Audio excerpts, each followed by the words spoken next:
بسم الله الرحمن الرحيم أعوذ بالله من الشيطان الرجيم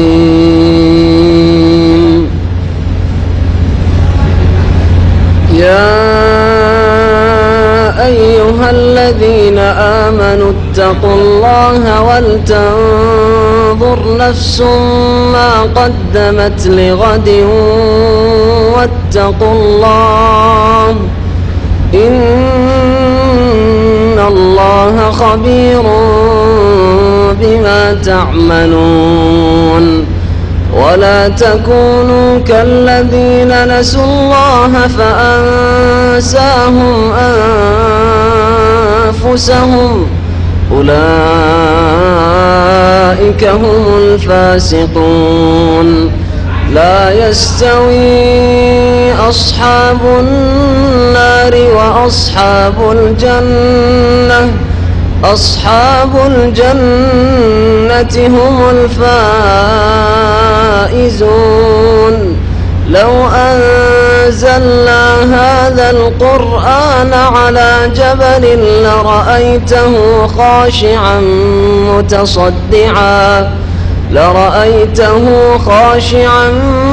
متصدعا من خشية الله وتلك الأمثال نضربها للناس لعلهم يتفكرون. السلام عليكم ورحمة الله وبركاته. إن الحمد لله نحمده ونستعينه ونستغفره ونعوذ بالله من شرور أنفسنا ومن سيئات أعمالنا من يهده الله فلا مضل له ومن يضلله فلا هادي له وأشهد أن لا إله إلا الله وحده لا شريك له وأشهد أن محمدا عبده ورسوله صلى الله تعالى عليه وعلى آله وصحبه وسلم تسليما كثيرا. يا أيها الذين آمنوا اتقوا الله حق تقاته ولا تموتن إلا وأنتم مسلمون. يا أيها الناس اتقوا ربكم الذي خلقكم من نفس واحدة وخلق منها زوجها وبث منهما رجالا كثيرا ونساء واتقوا الله الذي تساءلون به والأرحام إن الله كان عليكم رقيبا. يا أيها الذين آمنوا اتقوا الله وقولوا قولا سديدا يصلح لكم أعمالكم ويغفر لكم ذنوبكم ومن يطع الله ورسوله فقد فاز فوزا عظيما. أما بعد أعوذ بالله من الشيطان الرجيم قد أفلح من تزكى وذكر اسم ربه فصلى. সম্মানিত ভাতৃমণ্ডলী, আল্লাহ পাক রব্বুল আলামিনের সমস্ত প্রশংসা যে আল্লাহ পাক রব্বুল আলামিন পবিত্র রমজানের শেষে মানুষের রোজা সিয়াম শেষ হলে আল্লাহ পাক তার পক্ষ থেকে রোজার পবিত্রতার জন্য আর অভাবীদের অভাব দূর করার জন্য ঈদগুলিতে বিশেষ একটি বিষয় ফরজ করেছেন, আর তা হচ্ছে জাকাতুল ফিতর বা সাদাকাতুল ফিতর, বা যাকে আমরা আমাদের সাধারণ ভাষায় বলি ফিতরা। ফিতরা আল্লাহ পাক রব্বুল আলামিন এর পক্ষ থেকে তাঁর রাসূল সাল্লাল্লাহু আলাইহি ওয়াসাল্লাম ফরজ করেছেন, যার কথা স্পষ্ট অনেকগুলি হাদিসে রয়েছে। আর কোরআনে কারীমের এই মর্মে দুটি আয়াত রয়েছে সূরা আলার, কাদ আফলাহা মান তাযাক্কা ওয়া যাকারা ইসমা রাব্বিহি ফাসাল্লা। সফল কাম হইল ওই সব লোকেরা যারা যাকাতুল ফিতর প্রদান করে, যারা ফিতরা আদায় করে, ওয়া যাকারা ইসমা রাব্বিহি, এবং তাদের রবের নামের জিকির আজকার করে, মানে আল্লাহ পাকের স্মরণ করে, আল্লাহ পাকের জিকির করে।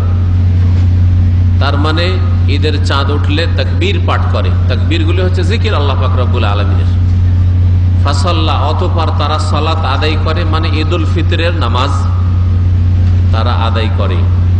তিনটি বিষয় আল্লাহ পাক রব্বুল আলামিন এই দুটো ছোট ছোট আয়াতে উল্লেখ করেছেন। একটি হচ্ছে যাকাতুল ফিতরের কথা, এই আয়াতের তাফসীরে বলা হয়েছে যে তাজাক্কা মানে ফিতরাকে বলা হয়েছে, যাকাতুল ফিতরকে বোঝানো হয়েছে। আর তাজাক্কা মানে আত্মার পরিশুদ্ধি, নিজের আত্মাকে পাক করা, ইবাদত বন্দেগীকে সুন্দর করা, রোজার অবস্থায় যদি কোনো রকমের ত্রুটি ঘাটতি হয়ে থাকে রোজায়, তাহলে সেগুলির ঘাটতি পূরণ হবে। আর মানুষের আত্মার পরিশুদ্ধি হয়, মন পাক পবিত্র হয় কৃপণতা থেকে, সংকীর্ণতা থেকে দান খায়রাত করলে। তাহলে জাকাতুল ফিতর বা ফিতরা দেওয়ার মাধ্যমে আত্মার পরিশুদ্ধি হয়। এই জন্য আল্লাহ পাক তাজাক্কা বলেছেন। আর তাজাক্কা মানে জাকাতুল ফিতর প্রদান করাও হইতে পারে। আর এই সময়ে আল্লাহ পাক রব্বুল আলামিনের জিকির, আজকার, তাকবীর পাঠ করাও সুন্নাত। আল্লাহ পাক এই বিষয়টিকে এভাবে উল্লেখ করেছেন, ওয়াজাকা রাসমা রব্বিহি, আর তার রবের নাম তারা স্মরণ করলো, রবের নামের জিকির আজকার করলো। আল্লাহু আকবার, আল্লাহু আকবার, লা ইলাহা ইল্লাল্লাহ, আল্লাহু আকবার, আল্লাহু আকবার, ওয়ালিল্লাহিল হামদ। এইভাবে সাহাবায়ে কেরামরা আল্লাহ পাকের জিকির আজকার করেছেন ঈদের চাঁদ উঠলে। ফাসাল্লাহ, অতঃপর সালাত আদায় করলো, মানে ঈদের সালাত আদায় করলো। এই হচ্ছে একটি তাফসীর। দুটি তাফসীরের আরেকটি তাফসীর বলা হয়েছে যে সালাত মানে আম নামাজ, ফরজ নামাজের কথা, যা প্রতিদিন আল্লাহ পাক ফরজ করেছেন। আর আল্লাহ পাকের জিকির মানে সাধারণ জিকির আর আজকার, আল্লাহ পাককে সবসময় স্মরণে রাখা। আর তাজাক্কা মানে আত্মার পরিশুদ্ধি। এটাও তাফসীর হতে পারে, কিন্তু আমাদের যে বিষয়বস্তু আজকে সেটা হচ্ছে ফিতরা বা জাকাতুল ফিতর। জাকাতুল ফিতরের সাথে বা ফিতরার সাথে এই আয়াত দুটোর সম্পর্ক আছে। জাকাতুল ফিতর সম্পর্কে কয়েকটি দিক নিয়ে আলোচনা করব, যাতে করে জাকাতুল ফিতর বোঝা আমাদের জন্য সহজ হয়। আর সময় যখন ঘনিয়ে এসছে তখন এই বিষয়ে আমাদের প্রত্যেক মুসলিমের জ্ঞান অর্জন করা ফরজ। যদি জাকাতুল ফিতর সম্পর্কে আমাদের বিগত বিস্তারিত আলোচনা আছে, যা আপনারা সিডির আকারে পাবেন, ইন্টারনেটেও সার্চ করলে পাবেন। কিন্তু তারপরেও যখন যে মৌসুম থাকে সেই সম্পর্কে আমরা আলোচনা করে থাকি। আর এটা হচ্ছে নবী করিম সাল্লাল্লাহু আলাইহি ওয়াসাল্লামের আদর্শ। জাকাতুল ফিতর রাসূলুল্লাহ সাল্লাল্লাহু আলাইহি ওয়াসাল্লামের মাধ্যমে আল্লাহ পাক ফরজ করেছেন। নবী করিম সাল্লাল্লাহু আলাইহি ওয়াসাল্লাম নিজের পক্ষ থেকে কোনো কথা বলেননি, যাই বলেছেন আল্লাহর পক্ষ থেকে বলেছেন। এর হুকুম কি? এর হুকুম হচ্ছে ফরজ। আব্দুল্লাহ বিন উমর রাদিয়াল্লাহু তাআলা আনহুমা থেকে বর্ণিত সহিহ বুখারীর হাদিস, যাতে রয়েছে তিনি বলছেন, ফারাদা রাসূলুল্লাহ সাল্লাল্লাহু আলাইহি ওয়াসাল্লাম যাকাতাল ফিতর। রাসূলুল্লাহ সাল্লাল্লাহু আলাইহি ওয়াসাল্লাম যাকাতুল ফিতর মানে ফিতরা ফরজ করেছেন। আল্লাহ পাকে রাসূল ফরজ করেছেন আল্লাহর পক্ষ থেকে। আল্লাহ যা ফরজ করেছেন আর রাসূল যা ফরজ করেছেন, দুটোতে কোনো পার্থক্য নেই, কোনো পার্থক্য নেই। যদি বলে আমি একটি আদেশ মানবো আরেকটি মানবো, আল্লাহরটা মানবো রাসূলেরটা মানবো না, তাহলে সে মুসলিম হতে পারবে না। কারণ কালিমা তাইয়্যিবাতে দুটো অংশ রয়েছে। লা ইলাহা ইল্লাল্লাহর শাহাদাত, আল্লাহ ছাড়া কেউ সত্য মাবুদ নেই, আর মুহাম্মদ সাল্লাল্লাহু আলাইহি আল্লাহ পাকের রাসূল। কেউ যদি বলে আমি লা ইলাহা ইল্লাল্লাহ পড়বো, মুহাম্মদ রাসূলুল্লাহ পড়বো না, তাহলে মুসলিম হবে না। অনেক ইহুদি খ্রিস্টান থাকতে পারে যে আমরা শিরিক করি না, আমরা কুফরি আকীদা রাখি না, লা ইলাহা ইল্লাল্লাহ মানি, কিন্তু মুহাম্মদ রাসূলুল্লাহ যেহেতু মানে না, সেজন্য তারা কাফের। তারা কাফের। এই বিষয়টা পশ্চিমা দেশগুলিতে যারা বাস করে আরো ভালো করে জেনে রাখা উচিত। কারণ তারা ইহুদি নাসারাদের পাশাপাশি বাস করে মনে করে ওরা যদি শিরক না করে, ওরাও তো আল্লাহর ইবাদতবন্দি করছে। আরে অনেক লোক শিক্ষিত লোক পশ্চিমা দেশে গিয়ে নাগরিকত্ব নিয়েছে, বলে যে ওরা কেন জান্নাত পাবে না? ওরা এই জন্যই জান্নাত পাবে না যে নবী মুহাম্মদ রাসূলুল্লাহ সাল্লাল্লাহু আলাইহি ওয়াসাল্লামের রিসালাত সারা বিশ্বের সমস্ত মানুষের জন্য, সমস্ত মানুষের জন্য। আর কালেমার দুটো অংশের সাক্ষী দেওয়া ফরজ বিশ্বাস করে। প্রথম অংশ হচ্ছে আল্লাহ ছাড়া কেউ সত্য মাবুদ নেই, লা ইলাহা ইল্লাল্লাহ। দ্বিতীয় অংশ হচ্ছে মুহাম্মদ রাসূলুল্লাহ, মুহাম্মদ আল্লাহ পাকের রাসূল। যদি আপনি প্রথম কথা, ইহুদি খ্রিস্টান শিরকে লিপ্ত, আজকালকার হিন্দুদের মতো তাদের মধ্যে শিরক রয়েছে। যদি মনে করেন যে না, ওদের মধ্যে বিশেষ কিছু লোক আছে যারা শিরক করে না, ধরেই নিলাম যে কিছু লোক আছে, হয়তো থাকতে পারে, আপনার কথায় ধরে নিলাম আর পশ্চিমাদের কথায় ধরে নিলাম, তাহলে তারা মুহাম্মদ রাসূলুল্লাহ রিসালাতের শাহাদাত দেয় না, উইটনেস দেয় না, সাক্ষ্য দেয় না। আল্লাহ পাকের রাসূল সারা বিশ্বের সমস্ত মানুষের জন্য, শুধু আরবের জন্য নয়, এশিয়ানদের জন্য নয়, ইউরোপিয়ানদের জন্য, আমেরিকানদের জন্য, অস্ট্রেলিয়ানদের জন্য, জাপানিদের জন্য, চাইনিজদের জন্য, নেপালিদের জন্য, যে কোনো শাকল সুরাতের হোক না কেন, আফ্রিকানদের জন্য, কালো হোক, সাদা হোক, চ্যাপ্টা হোক, আর যে কোনো রঙের হোক না কেন, সামলা হোক, সবার জন্য মুহাম্মদ রাসূলুল্লাহ সাল্লাল্লাহু আলাইহি ওয়াসাল্লাম রাসূল হয়ে এসেছেন। সুতরাং যেই ব্যক্তি বলবে যে আল্লাহ পাক ফরজ করেছে ওইটা মানলাম, রসুল ফরজ করেছেন ওইটা না করলেও চলে, সে মুসলিম থাকবে না, বরং সে ইসলামের কোন ইবাদত বন্দেগী করতে পারবে না যদি রাসূলুল্লাহ সাল্লাল্লাহু আলাইহি ওয়াসাল্লামের হাদিস না মানে। এইরকম আহলে কোরআন একটা পয়দা হয়েছে, পাকিস্তান থেকে ভারত হয়ে বাংলাদেশে গিয়েছে আহলে কোরআন। কোরআন মানি হাদিস মানি না, তারা মুসলিম নয়, তারা মুসলিম নয়। কারণ শুধু কোরআনের উপর আমল করা অসম্ভব। কোরআনে কারীমে আল্লাহ বলছেন আকিমুস সালাহ, নামাজ কায়েম করো। কেমন করে নামাজ পড়তে হবে কোরআনে কোথাও না, শুরু কোনখানে শেষ কোনখানে। আল্লাহ বলছে কুতিবা আলাইকুমুস সিয়াম, রোজা ফরজ করা হলো। রোজা কখন থেকে শুরু কখন শেষ? হ্যাঁ, আর রোজার মধ্যে বিধি নিষেধগুলি কি, কোন কোন কাজগুলি রোজা ভঙ্গ করে, কোন কথাই কোরআনে কারীমে নেই। এক দুটো কথার ইঙ্গিত শুধু আছে, যা দ্বারা রোজা রাখা সম্ভব নয়। জাকাত দেওয়া, আল্লাহ বলছেন আতুজ জাকাত, জাকাত দাও। জাকাতের পরিমাণ যে টাকা পয়সা 2.5%, আর খাদ্যদ্রব্য 10 ভাগের 1 ভাগ বা 20 ভাগের 1 ভাগ, এসব কথা কোরআনে নেই। তাহলে কি করে মুসলিম হইতে পারে? এই জন্য আহলে কোরআন কখনো মুসলিম হতে পারে না যারা বলে আমরা শুধু কোরআন মানি হাদিস মানি না, তারা মুসলিম হতে পারে না। যেমন কালিমা তাইয়্যিবার এক অংশ লা ইলাহা ইল্লাল্লাহ মানি, মুহাম্মদুর রাসূলুল্লাহ মানি না, সে মুসলিম নয়। ওই রকমই যদি কেউ পার্থক্য করে যে এটা আল্লাহ ফরজ করে, এটা রাসূল ফরজ করে, দুটোতে পার্থক্য আছে। ইউরিদুনা ইউফাররিকু বাইনাল্লাহি ওয়া রাসূলিহি, আল্লাহ পাক একটা আয়াতে বলছেন তারা আল্লাহ রাসূলের মাঝে পার্থক্য করতে চায়। ওয়া ইয়াকুলুনা নুমিনু বিবাযি ওয়া নাকফুরু বিবায, আর তারা বলতে চায় যে কিছু মানবো কিছু মানবো না, এটা মানবো এটা মানবো না, আল্লাহটা মানবো রাসূলের কথাটা মানবো না। হ্যাঁ, ব্যক্তি জীবনে মানবো, পারিবারিক জীবনে মানবো না, অর্থনীতিতে মানবো না, সুদ হারাম ওইটা মানবো না, ঘুষের বিষয়টা মানতে পারছি না।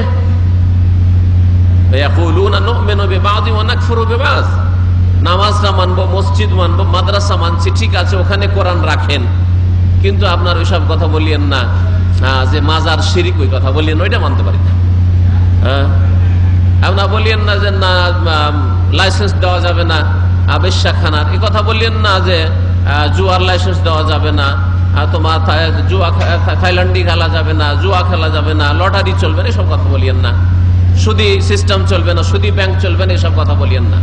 আল্লাহ এদের সম্পর্কে বলছেন যে ওয়ায়াকুলুনা, তারা বলে নুমিনু বিবাযিন ওয়া নাকফুরু বিবায, কিছু মানবো কিছু মানবো না, সুদি ব্যাংকের সাথে আদান প্রদান করবো, আর সুদি ব্যাংকে চাকরি করবো, নামাজও পড়বো, কিছু মানবে কিছু মানবে না। ওয়ায়ুরিদুনা আইয়াত্তাখিযু বাইনা যালিকা সাবিলা, ওয়ায়ুরিদুনা আইয়াত্তাখিযু বাইনা যালিকা সাবিলা, ওরা মাঝামাঝি রাস্তা নিতে চায়, সুবিধাবাদী। হ্যাঁ, কিছু ধর্মকর্ম করলাম, নামাজ রোজা করলাম, আর দুনিয়ার লোভও সামলাইতে পারি না, সুদও খেলাম, ঘুষও খেলাম, সুদি কারবারও করলাম, সুদি ব্যাংকে টাকা রাখলাম, অসুবিধাটা কি? ফিক্সড ডিপোজিট করলাম, অসুবিধাটা কি? মেয়ের বিবাহ দিতে হবে, হ্যাঁ 5 বছরে ডবল হবে, আর যৌতুক দিতে হবে, এখন থেকে 10,000 টাকা ফিক্স করলে ওতেও হয়ে যাবে। এসব যুক্তি আজকালকার ফাসেক মুসলমানরা পেশ করে, ওরা মাঝামাঝি পথ নিতে চায়। আল্লাহ বলছেন উলাইকা হুমুল কাফিরুন হাক্কান, যারা আল্লাহ রসুলে পার্থক্য করবে, ইসলামের এটা নেব এটা নেব না পার্থক্য করবে, তারা হচ্ছে একবারে খাঁটি অর্থে কাফের। শুধু কাফের আল্লাহ বলে উলাইকা হুমুল কাফিরুনা হাক্কান, এরা একবারে নিঃসন্দেহে নিছক খালেস কাফের, খালেস কাফের। আল্লাহ পাক রব্বুল আলামিন এদেরকে বলেছেন। তাহলে যারা বলবে যে রাসূলুল্লাহ সাল্লাল্লাহু আলাইহি ওয়াসাল্লাম ফরজ করেছেন ফিতরা, ফিতরাটা আদায় না করলেও চলে, হ্যাঁ নামাজটা পড়ছি, রোজাটা তো রাখলাম, তাহলে কুফরির আশঙ্কা আছে। বরং এই আয়াত বলে যে উলাইকা হুমুল কাফিরুনা হাক্কান, অস্বীকার করলে, আল্লাহ রসুলের মাঝে পার্থক্য করে, আল্লাহ রসুলের আদেশ নিষেধের মাঝে পার্থক্য করলে মানুষ কাফের হয়ে যায়। নবী করিম সাল্লাল্লাহু আলাইহি ওয়াসাল্লাম যাকাতুল ফিতর ফরজ করেছেন। এই ফরজের পরিমাণ কত? পরিমাণ এই হাদিসে রয়েছে সা'আম মিন তামরিন, 1 সা দিতে হবে, খেজুর দিলেও, আও সা'আম মিন শাইরিন, সেই যুগে খেজুরের পরে জব ছিল, জব। আজকালকার যুবকরা অনেকে জও চিনে না, আমরা আঞ্চলিক ভাষা জও বলি, জব, জব চিনেন না, বলছে জব আবার কেমন হয়, আশ্চর্য কথা। সা'আম মিন শাইরিন, জব বার্লি, 1 সা, জব হলো 1 সা দিতে হবে। আলাল আবদে ওয়াল হুররে, এখানে দুটো কথা উল্লেখ করা হয়েছে। অন্য হাদিসে রয়েছে সা'আম মিন তুআমিন, খাদ্যদ্রব্য, যে কোনো খাদ্যদ্রব্য হইলেও এক সা দিতে হবে, সামিন তো আমিন। তাহলে খাদ্যদ্রব্য আজকাল প্রধান খাদ্য হচ্ছে কি? চাউল। তাহলে চাউল এক সা দিতে হবে। ধান চলবে না, ধান সরাসরি খাওয়া যায় না। আরে গম এখনই যদি আসে এখনই পিছে টিসে খাওয়া যাবে, তো ধান এখন আজকে যদি আসে, কোন গরিবের বাড়ি যদি ঈদের রাত্রে ধান দেন 3 দিন পরে চাউল খেতে পাবে, ঠিক না? ও শুকাবে, এ করবে, ওই করবে, বিশেষ করে সিদ্ধ চাল হবে, তাই না? তাহলে এই জন্য ধানের ফিতরা চলবে না। এক শ্রেণীর সুবিধাবাদী মৌলভী সাহেব হুজুররা আছে ইন্ডিয়া, বাংলাদেশ, পাকিস্তানে, ওরা বলছে ধানের ফিতরা চলবে। হ্যাঁ, ধানের ফিতরা জায়েজ নয়, ভালো করে শুনে রাখে। আল্লাহ পাক হেদায়েত করে ওই সব গোমরাহ হুজুরদেরকে যারা জনসাধারণকে এইভাবে গোমরাহ করছে। নবী করিম সাল্লাল্লাহু আলাইহি ওয়াসাল্লাম যেগুলির নাম বলেছেন সেগুলো দেন, আর না হলে খাদ্যদ্রব্য রেডি দেন। চাউল খাদ্যদ্রব্য রেডি, চাউল এখনই নিয়ে গেলে এখনই এটা ফকির ভাত রান্না করে খেতে পারবে, তাই না? কিন্তু ধান বাড়ি নিয়ে গিয়ে কাজ হবে না। আর ঈদের দিনে গরিবদেরকে সুখী করতে বলা হয়েছে ফিতরা দিয়ে। ঈদের দিনে ফিতরা দিয়ে তাদেরকে অভাব মুক্ত করে দাও, আগনুহুম আনিল ফাকরি, তাদেরকে সচ্ছল করে দাও। তারা যেন ওপরের দিকে তাকিয়ে না থাকে যে আমার ছেলেমেয়েরা কি খাবে, গরিবের এই চিন্তা না থাকে। এটা থেকে আরো স্পষ্ট হয় যে ফিতরা গরিবের বাড়ি ঈদের আগে আগে পৌঁছে যেতে হবে। আমাদের দেশের মূর্খামি হচ্ছে যে ফিতরা আদায় করে সরদারের বাড়ি বা মাতবরের বাড়ি, মাতাব্বরের বাড়ি জমা করে দিল, আর ও ঈদ পড়ে এসে আরামে বাবু 2-3 দিন পর শুরু করবে, বা ঈদের পরে 1 দিন পর শুরু করবে, 8 দিন 10 দিন ভোর দিতে থাকবে, কিন্তু ঈদের দিনে দেবে না, ঈদের আগে দেবে না। এইভাবে ফিতরা আদায় হয় না। এই কুসংস্কারগুলি আমাদের এ দেশের বিভিন্ন এলাকায় ছড়িয়ে আছে। ফিতরা গরিবের বাড়ি ঈদ করার আগে পৌঁছে যেতে হবে, যাতে গরিব তার ছেলে মেয়েকে দুটো খাওয়িয়ে ছেলে মেয়েরা খুশি হয়, আর বাপ মা খাওয়িয়ে দাওয়িয়ে খুশি হয়, নিজে খেয়ে খুশি হয়, তারপর ঈদ পড়তে যেতে পারে। এটা হচ্ছে ফিতরার হিকমত। আর যদি ফিতরার চাউল বা ফিতরার টাকা তো জায়েজ নয়, পরে বলবো এটা বিষয়। এইসব যদি ফিতরার সম্পদ যদি পৌঁছে ঈদের পরের দিন, তাহলে যে উদ্দেশ্যে ফিতরা ফরজ করা হয়েছে সেটা হাসিল হইল না, সুতরাং এইভাবে ফিতরা হবে না। ফিতরা কার উপর ফরজ? নবী করিম সাল্লাল্লাহু আলাইহি ওয়াসাল্লাম বলেছেন আলাল আবদি ওয়াল হুররি। যদি গোলাম দাস কৃত দাস হয়, এখন গোলাম নেই, চাকর নকর আছে কিন্তু কৃত দাস নেই, মানুষ কিনা বেচা হইতো ওটা নেই, এখন বাস্তবে নেই, শরীয়তের বিধানে আছে। যদি ওই রকমের অবস্থা তৈরি হয়ে যায়, ওই অবস্থা আজকে নেই, সেই জন্য আজকে গোলামিও নেই। গোলামও যদি হয়, ব্যক্তি মালিকানা নেই গোলামের, যা ইনকাম করবে মনিবের, তারপরে ওর উপরে ফরজ, ওর উপরে ফিতরা ফরজ। ফিতরা দেবে কে? ওর মালিককে দিতে হবে, মনিবকে। অলহুরে স্বাধীন কেউ দিতে হবে, ওয়াজাকারে পুরুষকেও দিতে হবে, অলউনসা মেয়েকেও দিতে হবে, ছেলে হোক আর মেয়ে হোক সবাইকে দিতে হবে। বড়রা যাদের কাছে আছে ফিতরা দেওয়ার মতো তারা দেবে, আর যারা নাবালক তাদের অভিভাবকের ফরজ। ছেলে মেয়েরা নিজেরা দিতে পারছে না, অভাবী, আর তাদের হয়তো কিছু নেই, বাপের আছে মায়ের আছে, তো বাপের উপরে ফরজ। স্ত্রী যদি ব্যক্তি মালিকানা আছে আর তার কিছু আছে, তো নিজের সম্পদ থেকে দিতে পারে, আর না হলে তার স্বামী বা একজন অপরজনের পক্ষ থেকে ফিতরা যদি আদায় করে দেয় সেটা আদায় হয়ে যাবে। কেউ কারো পক্ষ থেকে, একজন মুসলিম আর একজন মুসলিমের পক্ষ থেকে ফিতরা যদি আদায় করে দেয় আদায় হয়ে যাবে।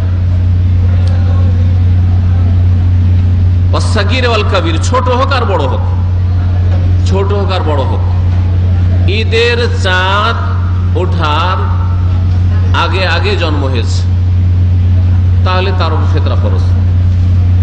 ছোট শিশু দুধ পান করে, ফিতরা ফরজ, অভিভাবক আদায় করবে তার পক্ষ থেকে। বড় হলেও তার উপর ফরজ। মিনাল মুসলিমিন, মুসলিমদের ওপর, তাহলে ফিতরা মুসলিমদের ওপর ফরজ, অমুসলিমদের উপর ফরজ নাই।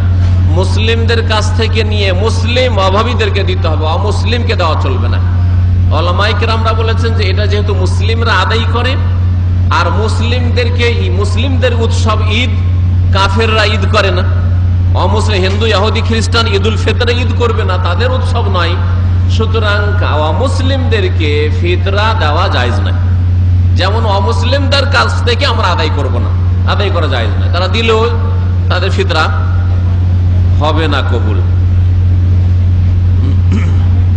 মিনাল মুসলিমিন, মুসলিমদের থেকে আদায় করতে হবে আর মুসলিমদেরকে দিতে হবে। সহিহ বুখারী হাদিস শুনে নাও। কেন এটা ফরজ করা, হিকমত কি, ফায়দা কি, এই সম্পর্কে হাদিস শোনায় আবু দাউদে একটি হাদিস রয়েছে, হাদিসটি সহিহ। আব্দুল্লাহ বিন আব্বাস রাদিয়াল্লাহু তাআলা আনহুমা থেকে বর্ণিত, তিনিও বলছেন যে ফারাজা রাসূলুল্লাহ সাল্লাল্লাহু আলাইহি ওয়াসাল্লাম যাকাতাল ফিতর, রাসূলুল্লাহ সাল্লাল্লাহু আলাইহি ওয়াসাল্লাম যাকাতুল ফিতর বা ফিতরা ফরজ করেছেন। কি জন্য ফরজ করেছেন? হিকমত, রহস্য, দুটি উদ্দেশ্য বয়ান করা হয়েছে। তোহরাতাল লিসাইমে, রোজাদারকে পাক পবিত্র করার উদ্দেশ্যে। তাহলে ফিতরা আদায় করলে রোজাদার তার ত্রুটিগুলি থেকে, ভুল ভ্রান্তি থেকে পাক পবিত্র হয়। যেই ভুল ভ্রান্তিগুলি এই ফিতরা দিয়ে দূর করা যেতে পারে বা ঘাটতিগুলি পূরণ করা যেতে পারে, সেগুলি হচ্ছে রোজার অবস্থায় রোজা বিপরীত কিছু হয়েছে কিন্তু তাতে রোজা ভঙ্গ হয়নি, এমন বড় অপরাধ নেই রোজাই ভঙ্গ হয়ে গেছে, অনেক বেশি কাবিরা গুনাহ, এরকম নাই। দুটো দিকের কথা বললাম। একটা দিক হচ্ছে যে রোজার অবস্থায় রোজা রেখে রোজাই ভঙ্গ করে ফেলেছে, তা তো রোজাই হয়নি।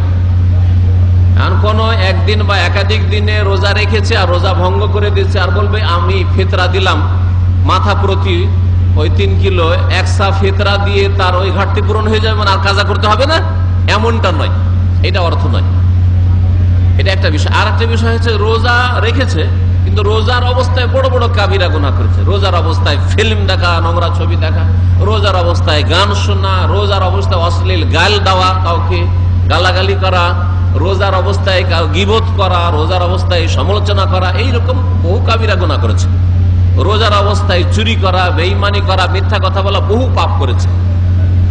এগুলো কাবিরা গুনাহ। যেগুলি কাবিরা গুনাহ সেগুলির জন্য তওবা করতে হবে, সেগুলির জন্য তওবা করতে হবে। আর কারো হক নষ্ট করা হয়ে থাকলে দিয়ে আসতে হবে, আদায় করতে হবে, পরিশোধ করতে হবে। তাহলে কেউ যদি রোজার অবস্থা রোজা ভঙ্গ করে ফেলে, ফিতরা দিয়ে সেই ঘাটতি পূরণ হবে না। রোজার অবস্থায় কাবিরা গুনাহ করে থাকে তাহলে তওবা করতে হবে, শুধু ফিতরা দিয়েই মাফ হয়ে যাবে না। তাহলে রোজাদারের যে পবিত্রতা অর্জন হয় ফিতরা দিয়ে, মানে কি, রোজার অবস্থায় কিছু সাগিরা গুনাহ হয়েছে, অনেক ভুল ভ্রান্তি আমাদের হয়েই থাকে, সারাদিন কিছু না কিছু ভুল ভ্রান্তি হচ্ছে, কিছু চোখের গুনাহ হয়ে গেল, মেজাজটা গরম হয়ে গেল কোনো সময় রোজার অবস্থায় কোনো মনে একটা হিংসার কথা আসলো, আক্রোশ আসলো কারো ওপর, কারো ও হিংসা করে, সুতরাং আপনারও মধ্যে একটা হিংসা আসতে পারে, শয়তান কাজ করছে সবার মধ্যে। এই ধরনের যে ভুল ভ্রান্তিগুলি রোজার অবস্থায় হচ্ছে, যেগুলো হয়তো বড় বড় কাবিরা গুনার পর্যায়ে যাবে না, এই রকমের ঘাটতিগুলি পূরণ করা হবে এই ফিতরা দিয়ে। রোজাদারকে পাক পবিত্র করা হয়। রোজাদারের মধ্যে রোজা রাখলো, রোজা রাখার পরেও যেই তাকওয়া অর্জন হওয়া উচিত ছিল তাকওয়া হলো না, তাহলে এই ফিতরার দ্বারা আরো অধিক তাকওয়া অর্জন হবে, ঘাটতি পূরণ হবে, এসব কথা বলা যেতে পারে। তাহলে রোজাদারের ফায়দা হয় যে রোজার মধ্যে যে ত্রুটিগুলি হয়ে গেল সেই ত্রুটিগুলি থেকে মুক্ত হতে পারবে। আর কি থেকে? নবী করিম সাল্লাল্লাহু আলাইহি ওয়াসাল্লাম হাদিসে চলে এসেছে মিনাল লাগওয়ি ওয়ার রাফাস। এর দ্বারা আরো স্পষ্ট হয়ে যায় যে একবার রোজা নষ্ট করে দিয়েছে এমন নয়, রোজার অবস্থায় বড় বড় কাবিরা গুনাহ করেছে এমন নয়, কাবিরা গুনাহ করলে তওবা করতে হবে। কি লাগো মানে অনার্থক কথা। কিছু লোক আছে বেশি কথা বলা অভ্যাস, রোজার অবস্থায় সারাদিন বকর বকর করতেই আছে, সারাদিন অধিক কথা বলে, প্রয়োজনের বেশি কথাবার্তা বলে। তো এইরকম যারা বেশি বকবক করে, বেশি কথা বলে, এগুলো লাগো কথা, অনার্থক কথা, একটা নেকি নেই, অথচ জবান খরচ করছেন, লাভটা কি? একটা হালাল রিয়ালও আদায় হইল না, জবান খরচ করে, আর একটা নেকিও হইল না। এইরকম কাজকে লাগো বলা হয়, অনার্থক কথা বলা হয়। হালাল যদি একটা রিয়াল আদায় হইতো, একটা টাকা একটা পয়সা আদায় হইতো, হালাল হারাম নয়, তাহলে সেটা অনার্থক হইতো না, সার্থক হইতো আপনার কথা বলা। আর একটা নেকি যদি হইতো, সালাম আলাইকুম বললেন কাউকে, ভাই কেমন আছেন, ভালো আছেন, সুবহানাল্লাহ বললেন, আলহামদুলিল্লাহ বললেন, আল্লাহু আকবার বললেন, লা ইলাহা ইল্লাল্লাহ বললেন, লা হাওলা ওয়ালা কুওয়াতা ইল্লা বিল্লাহ বললেন, হ্যাঁ, বিবিকে টেলিফোন করলেন, ছেলে মেয়েদের টেলিফোন করলেন, হ্যাঁ তোমরা কেমন আছো, ছেলেটা অসুস্থ ছিল, ভালো হয়েছে, চিকিৎসা করেছো, খোঁজ খবর নিলেন, নেকির কাজ, কিছু না কিছু অবশ্যই নেকি হইল। তাহলে জবান খরচ করে কথা বলে ফায়দা হইল আপনার। কথা বলেন কারোর সাথে, দুনিয়ার কথা বলেন, ব্যবসার কথা বলেন, একটা টাকা মুনাফা হইল, লাভ হইল, হালাল রিজিক হলো, তাও ফায়দা হইল। কিন্তু না, একটা টাকাও ফায়দা হইল না হালাল, আর একটা নেকিও হইল না। এইরকম দুনিয়ার যেগুলি কথা আছে সেগুলি হচ্ছে লাগু। মুমিন লোকেরা অনার্থক কথা থেকে বেঁচে থাকে। ওয়াল্লাযীনা হুম আনিল লাগওয়ি মুরিদুন। আল্লাহ সূরা মুমিনুন প্রথম দিকে মুমিন মুসলিমদের বেশ কিছু ভালো গুণ উল্লেখ করেছেন। সত্যিকার অর্থে মুমিন মুসলিম যদি হয় তাহলে তারা আনিল লাগওয়ি মুরিদুন, অনার্থক কথা কাজ থেকে বিমুখ থাকে। অনার্থক কথা কাজে তারা নিজেকে জড়ায় না। অনার্থক কথা কাজ মুমিন মুসলিম দ্বারা হতে পারে। সারাদিন অনার্থক গল্প, গাল গল্প চলতেই আছে, আলতু ফালতু কথা চলতেই আছে না, এরকম একজন মুসলিমের চরিত্র হবে না। তার ভাষার, তার কথার মূল্য আছে, জবানের দাম আছে। এমনি জবান কেন খরচ করবে যাতে দিন দুনিয়ার কোনো ফায়দা নেই? অনার্থক কথা যদি রোজার অবস্থা হয়ে থাকে তাহলে এই ঘাটতি পূরণ হবে, পাক করা হবে রোজাদারকে। রাফাস, আর যৌন সম্পর্কীয় কথা, রোজার অবস্থায় বিবির সাথে প্রেম আলাপ করা, আমোদ ফুর্তি করা খুব ভালো কাজ না। রোজার অবস্থায় ঠিক আছে, ভালো আছেন, কেমন আছে, ঠিক আছে, কিন্তু বিদেশে আছেন, ব্যাচেলার মানুষ, অনেকদিন দেখতে পান না, রোজার অবস্থায় তো ওই রকমই একটু আমোদ ফুর্তি করছেন। এই যেগুলো রাফাস বলা হয়, যৌন সম্পর্কীয় কিছু কথা যদি নিজের স্ত্রীর সাথে হয়, এইরকম বাড়ানো ঠিক না। এগুলো রোজার অবস্থায় এইরকম ধরনের কথা হয়। অথবা চোখ চলে গেল অপর মহিলার দিকে, রাস্তাঘাটে কোথাও দেখলেন চেহারা খোলা আছে, শরীরের কিছু অংশ খোলা আছে, চোখ চলে গেল, মাথা খোলা আছে, চুল খোলা আছে, চলে গেল। এগুলো হচ্ছে কিছু সাগীরা গুনাহ, যেগুলি থেকে রোজাদারকে পাক পবিত্র করা হয় ফিতরা আদায় করার মাধ্যমে। একটা উপকারিতা। দ্বিতীয় উপকারিতা হচ্ছে ফিতরার ওয়াতমাতুল লিল মাসাকিন, আর ফরজ করা হয়েছে আল্লাহ রাসূলের পক্ষ থেকে সাল্লাল্লাহু আলাইহি ওয়াসাল্লাম। ফিতরা কি জন্য? মিসকিনদের খাদ্যের ব্যবস্থা করার উদ্দেশ্যে। ওয়াতমাতাল লিল মাসাকিন, মিসকিন অভাবীদের খাদ্যের ব্যবস্থার উদ্দেশ্যে, তাদের জন্য ঈদের দিনগুলিতে যেন খাবারের ব্যবস্থা করা হয়, তারা অভাবী না থাকে। ঈদের দিনে কি খাবো? আচ্ছা, ঈদের দিন কোন রকম হলে ঈদের পরের দিন কি খাবো, তারপরের দিন কি খাবো? সুখী সচ্ছল লোকেরা বাড়িতে আমোদ ফুর্তি করছে ছেলে মেয়েদেরকে নিয়ে, আর গরিব মানুষ দিন মজুর করার জন্য ঈদের দিন ছুটবে, ঈদের পরের দিন ছুটবে না। ওরাও একটু অভাব মুক্ত হয়ে খাক, একটু আরামে খাক। ওয়াতমাতাল লিল মাসাকিন, এই দুটো উদ্দেশ্যের কথা নবী করিম সাল্লাল্লাহু আলাইহি ওয়াসাল্লামের হাদিসে রয়েছে, যা আব্দুল্লাহ বিন আব্বাস রাদিয়াল্লাহু তাআলা আনহুমা বর্ণনা করেছেন।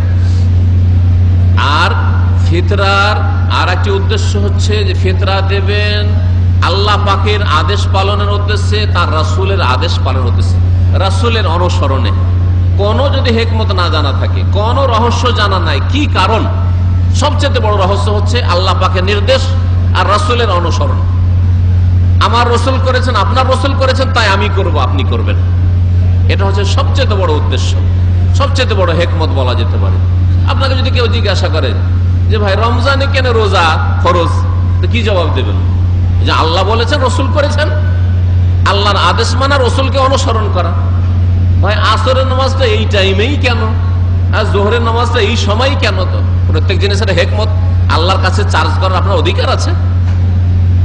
আল্লাহ পাকের নির্দেশ আর রাসূলের আমল, রাসূলের অনুসরণ করবেন আপনি, আপনি রাসূলের উম্মত, সুতরাং রাসূলুল্লাহ সাল্লাল্লাহু আলাইহি সাল্লামের ইত্তেবা করবেন, রাসূলুল্লাহ সাল্লাল্লাহু আলাইহি সাল্লামের অনুসরণ করবেন।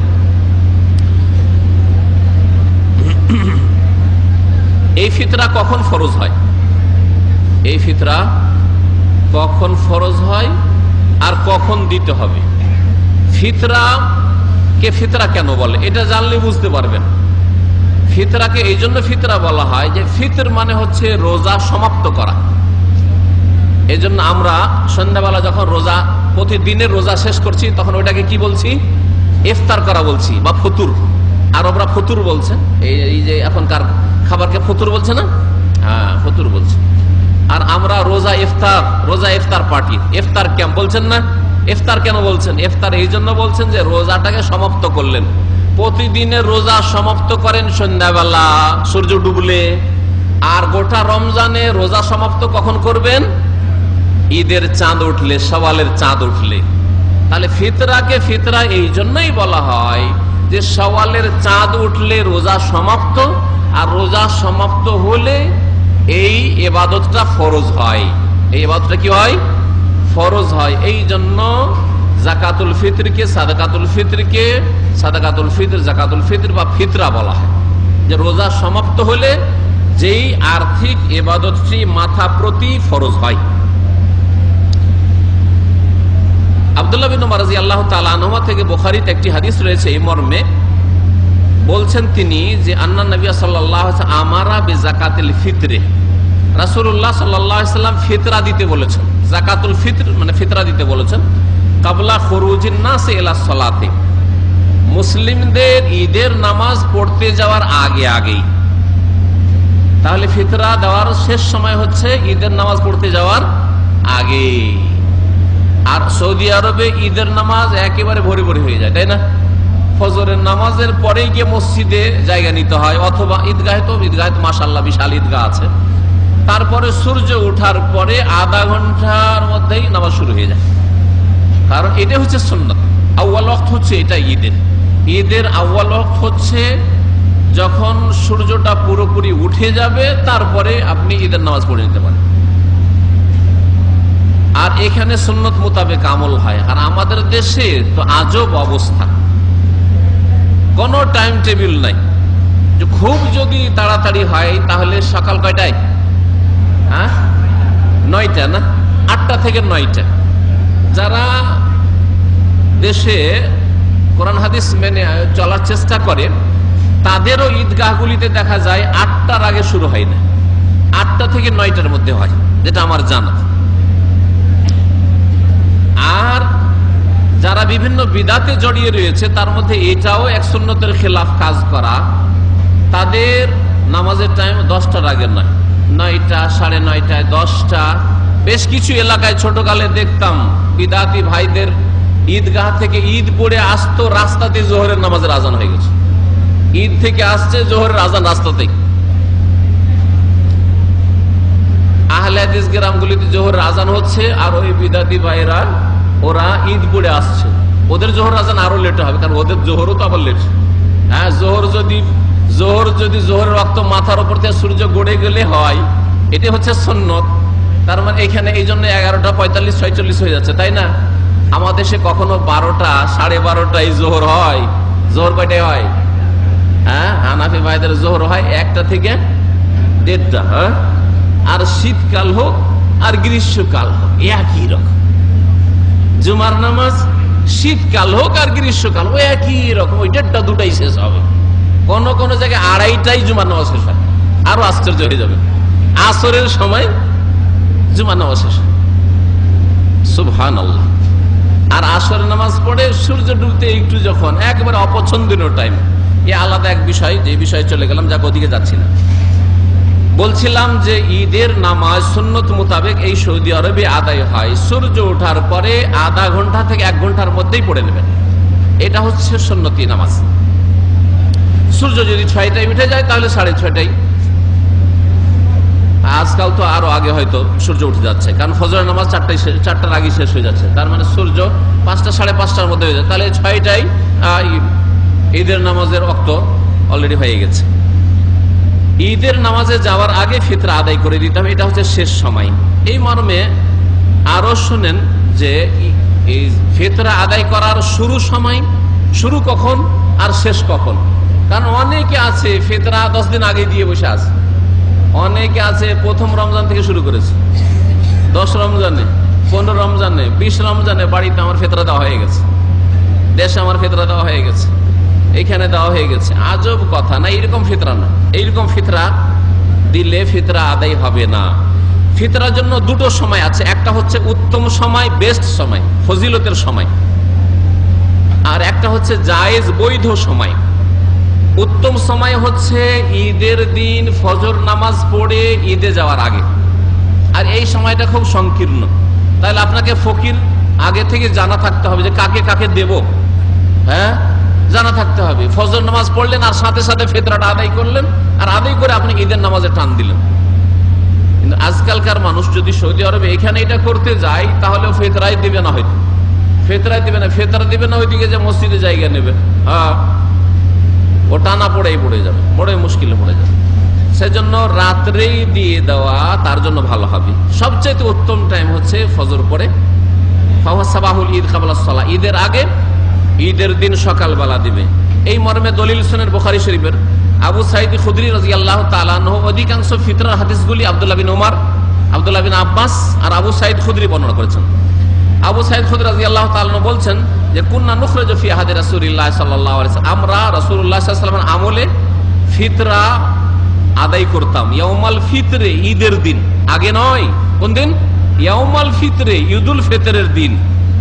সাআম মিন তাআমিন, এক সা খাদ্যদ্রব্য। এই যে খাদ্যদ্রব্যের হাদিস পালেন, বুখারীর হাদিস। তাহলে আমাদের খাদ্যদ্রব্য চাউল, চাউল আপনি এক সা দেবেন। ওয়াকাল আবু সাঈদ, আবু সাঈদ আরো বলছেন ওয়াকানা তুআমুনা শাইর ওয়াজ জাবিব ওয়াল আকিত ওয়াত তামির, আর আমাদের খাদ্যদ্রব্য সেই যুগে মানে নবী সাল্লাল্লাহু আলাইহি ওয়াসাল্লামের আমলে কি ছিল? জব ছিল, শাইর, ওয়াজ জাবিব আর কিশমিশ ছিল, ওয়াল আকিত আর পনির ছিল, ওয়াত তামির আর খেজুর ছিল, তামার। এইগুলো ছিল খাদ্যদ্রব্য নবী সাল্লাল্লাহু আলাইহি ওয়াসাল্লামের জামানার। খেজুর প্রধান খাদ্য, না হলে কিশমিশ আঙ্গুর শুকিয়ে, আর না হলে পনির দুধ থেকে তৈরি করা পনির তাদের খাদ্য ছিল, পনির দিতেন।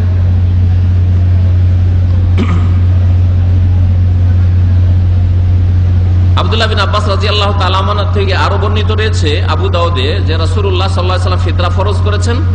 আর এই ফিতরা কখন আদায় করতে হবে বলছেন ওমান আদ্দাহা কাবলা সালাতি ফাহিয়া যাকাতুন মাকবুলা, যেই ব্যক্তি ফিতরা ঈদের নামাজের আগেই দিল, কাবলা সালাহ মানে কাবলা সালাতুল ঈদ, ঈদের নামাজের আগেই যে ফিতরা আদায় করলো, ফাহিয়া যাকাতুন মাকবুলা, তার ফিতরা যাকাত কবুল হইল, যাকাতুল ফিতর কবুল হলো।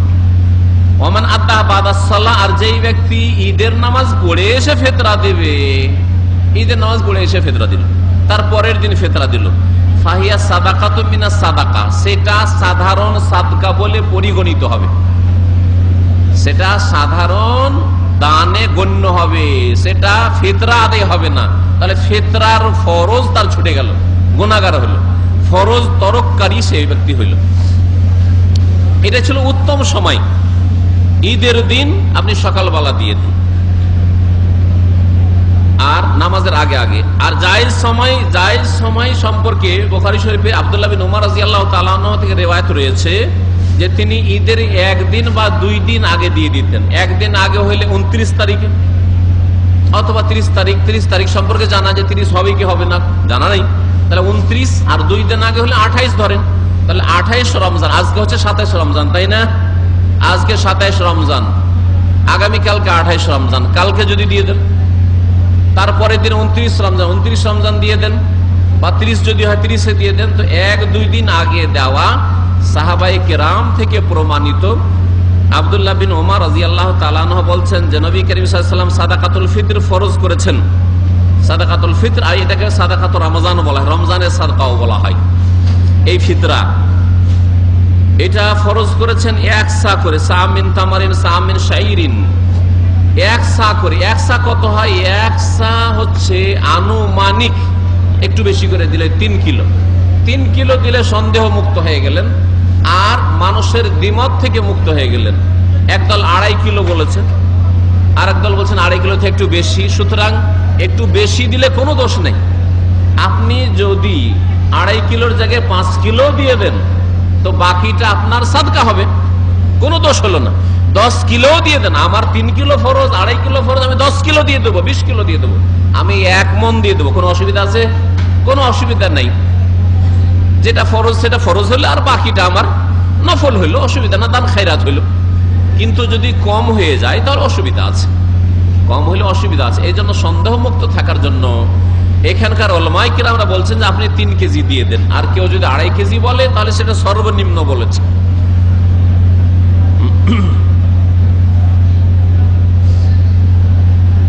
লোকেরা মুআবিয়া রাদিয়াল্লাহু তাআলা আনহুর জামানায় তারা যখন শাম দেশ থেকে গম আসলো, শাম দেশ থেকে গমের দাম অনেক বেশি সেই যুগে। আজকাল গমের দাম কম, গম সস্তা, তাই না? চাউল চাইতেও সস্তা অনেক সময় গম, ঠিক না? কিন্তু মুআবিয়া রাদিয়াল্লাহু তাআলা যখন খলিফা ছিলেন, এমনকি নবী সাল্লাল্লাহু আলাইহি ওয়াসাল্লামের জামানাতে, নবী সাল্লাল্লাহু আলাইহি ওয়াসাল্লামের জামানায় সাহাবায়ে আবু বকর, ওমর, ওসমান, আলী 4 খলিফার জামানায় রাদিয়াল্লাহু তাআলা মাজমাইন, তাদের জামানায় গম পাওয়াই যেত না। মাঝে মধ্যে কখনো আসতো সামদেশ থেকে, মানে সিরিয়া থেকে, উর্দুন থেকে, জর্ডন থেকে, ফিলিস্তিন থেকে, সব এলাকা থেকে মদিনায় মক্কায় গম বিক্রি হইতে আসতো। অল্প কিছু লোক হয়তো কখনো গম দেখতে পেত, গম পেত না। গমের দাম খেজুরের আর কিশমিশের তুলনায়, পনিরের তুলনায়, পনির কত দামি আজকাল চিন্তা করেন, খেজুর কত দামি খেজুর আজকাল রয়েছে, কিশমিশের দাম কত, কমপক্ষে 15-20 রিয়াল কিলো আজকালকার কিশমিশ। আর সেই যুগে গমের দাম ওর দ্বিগুণ ছিল, গমের দাম ওর ডবল ছিল। তাহলে 10 রিয়াল কিলো যদি সর্বনিম্ন খেজুর ধরেন, তাহলে এর দাম কত ছিল?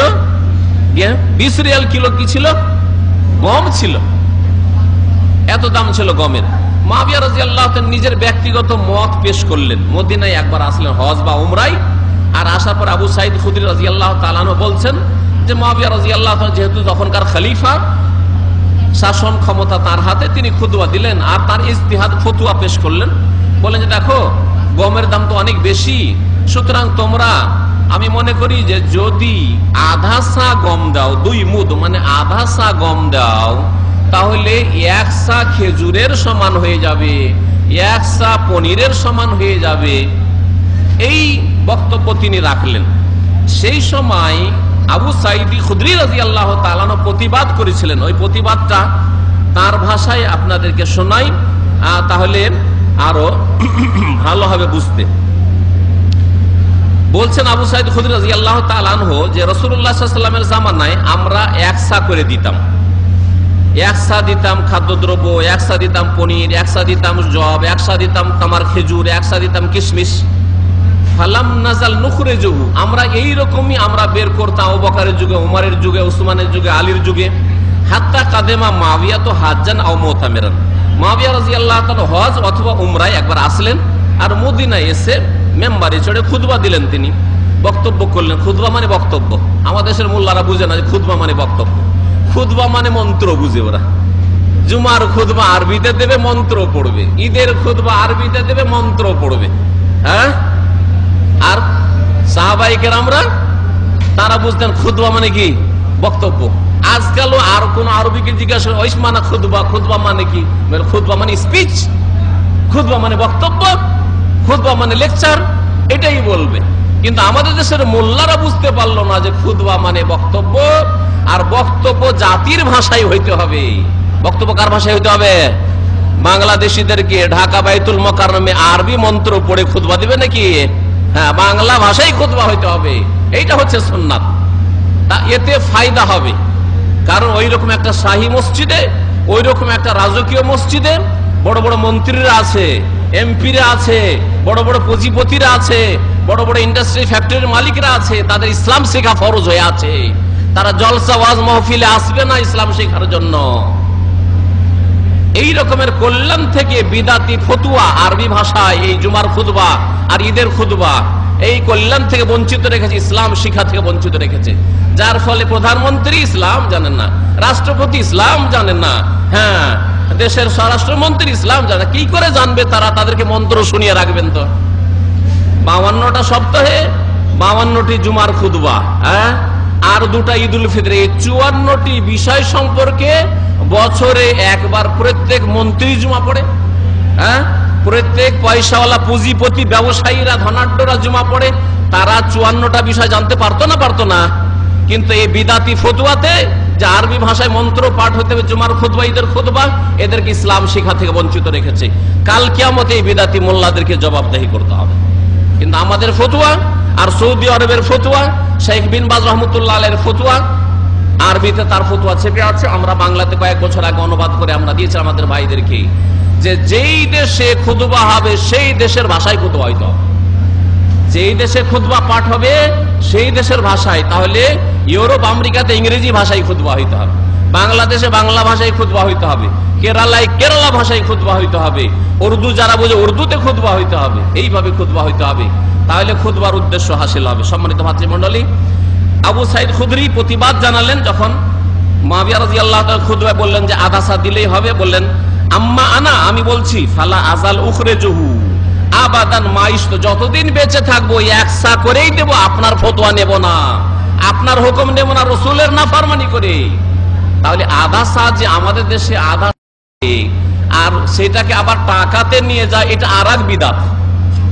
ফিতরা টাকাতে দেওয়া জায়েজ নয়, যে গরিবকে আপনি টাকা দেবেন, টাকা দিয়ে চাউল কিনে খাদ্যদ্রব্য কিনে ফিতরা দিতে হবে। নবী করিম সাল্লাল্লাহু আলাইহি সাল্লামের জামানায় টাকা ছিল, দিরহাম দিনার ছিল, ব্যবসায়ী ছিল, একজনও কেউ পয়সা দেয়নি। সুতরাং ফিতরা খাদ্যদ্রব্য দিতে হবে, টাকা দিলে হবে না। আমাদের দেশের এই টাকার বিদআত আরেকটি বিদআত। এই সম্পর্কে সতর্ক করে সময় শেষ হয়ে গেছে, এখানে আলোচনা শেষ করছি। আল্লাহ পাক যেন আমাদের গুনাহ খাতা মাফ করেন, আর আমাদের যেন সিয়াম কিয়াম কবুল করেন, আমাদের সকলকে যেন ফিতরা আদায় করার তৌফিক দান করেন। সাল্লাল্লাহু আলা নবিয়িনা মুহাম্মদ ওয়া আলা আলিহি ওয়া সাহবিহি আজমাইন।